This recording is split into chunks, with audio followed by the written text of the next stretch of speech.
thank you for coming. I wish to speak with you both in a place where privacy was assured. We quite understand. What was it that you wished to discuss?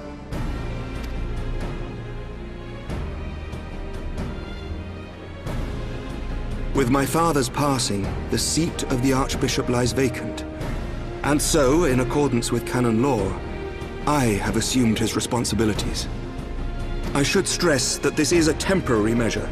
It was never intended that the Lord Commander of the Temple Knights serve in this capacity indefinitely. Quite the opposite. The statutes specify that I should surrender my powers as soon as a conclave of the senior clergy and the high houses have named a new archbishop. But in light of recent events, that would not seem appropriate. I confess I did not expect you to divulge quite so much quite so soon.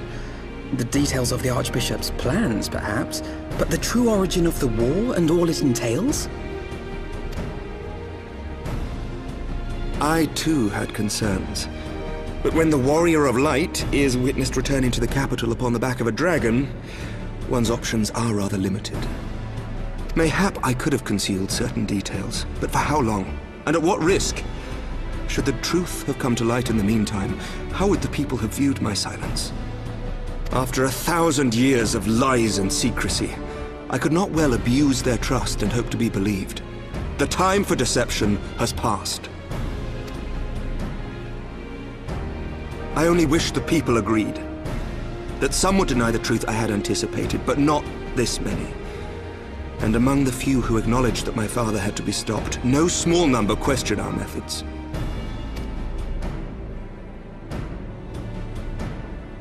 If they suspect a coup, it will not be long before some turn to violence. It has already begun, and that on both sides. Men and women of the cloth are being harassed in the streets. Some have even been assaulted in the broom. Hilda and her people have formed a watch to help us maintain order. But such measures will not prevent the unrest from spreading. For all our talk of peace, the people remain frightened and confused. For their sake, we must bring the Dragonsong War to a definitive end.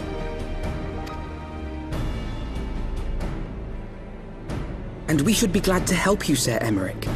But what precisely would you have us do?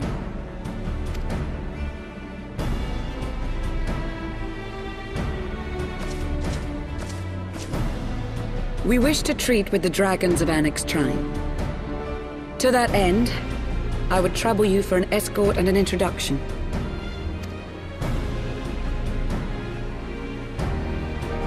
Anyx Trine? You would speak with Vidofnir, then?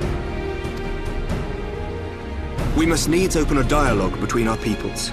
Acting as my representative, Lucia will extend an invitation to their leader, that she might visit us here in Ishgard. Were she still with us, I would of course have beseeched Isel's assistance in this matter. But as she is not, I must ask that you aid us in her stead.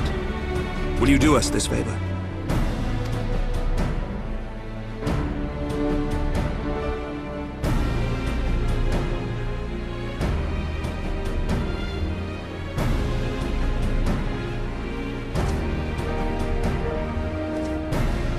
Thank you, my friends. Lucia, I leave the rest to you.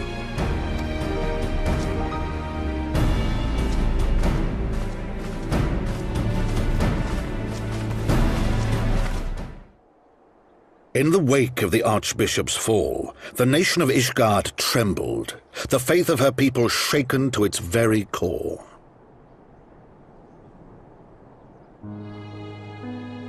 For 1,000 years had they fought and died, certain of the justice of their cause, only to be told that their holy war was born of the sins of their forefathers. What then for those brave men and women, thus stripped of their righteousness but to despair, to deny the truth and decry its speakers?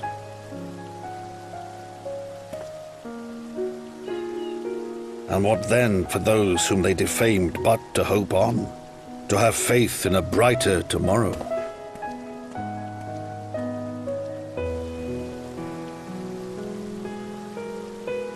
A tomorrow in which man and dragon might live together in harmony, then as distant as the very stars in the heavens.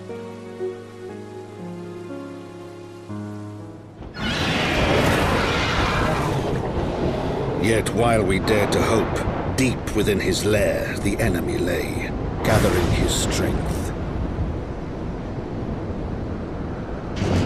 Nidhogg, now possessed of his 2 eyes and the body of the Azure Dragoon, prizes to which he had laid claim at the very hour of the hero's triumph.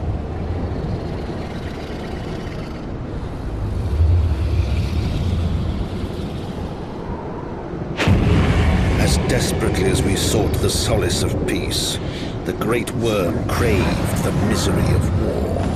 Nor was he alone in his misbegotten desire.